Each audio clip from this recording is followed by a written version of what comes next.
up? My name is Amanda Frank and I am the costume designer for 2XYX.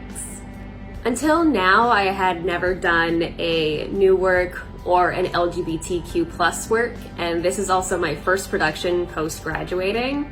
And we have the great and unique opportunity of making theater during a pandemic. It really was a challenge to try and take something that's usually done live and bring it to a digital setting. When I first got the script, I read it over to see what exactly it is that I was working with. And when we started from a completely blank slate. Almost right away, I started sketching ideas for what I felt the characters would look like without even fully having the world developed yet. And it wasn't until we fully got into the swing of production that us as a team were be able to create this beautiful technology-inspired futuristic world for the characters to live in. And throughout the entire process, I was also designing or trying to figure out really how these characters would look in modern day, just so that way I could still get the same type of look that I was going for, but digitally. My biggest source of inspiration was actually Sophia the robot and the video game Portal.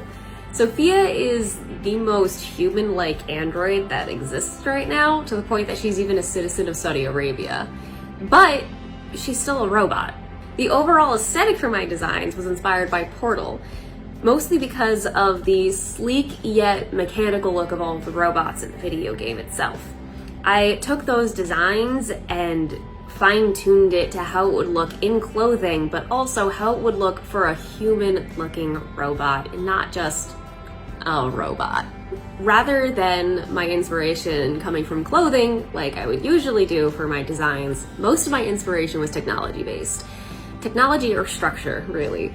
It all had that look that I was really going for, of sleek and clean, and when you look at technology from the future, it glows. And I wanted to incorporate that in my designs one way or the other.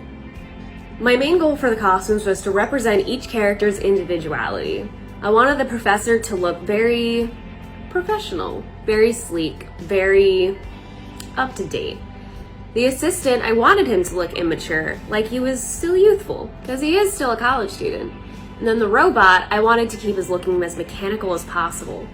Mostly because I wanted to really put into the forefront of human issues being brought to a robot, something that isn't necessarily alive, but is alive. This play falls in line with my personal views about the current social situation, and that is everyone deserves the right to be happy and everybody deserves respect, no matter where you come from, who you are, or what you're made of. Like technology.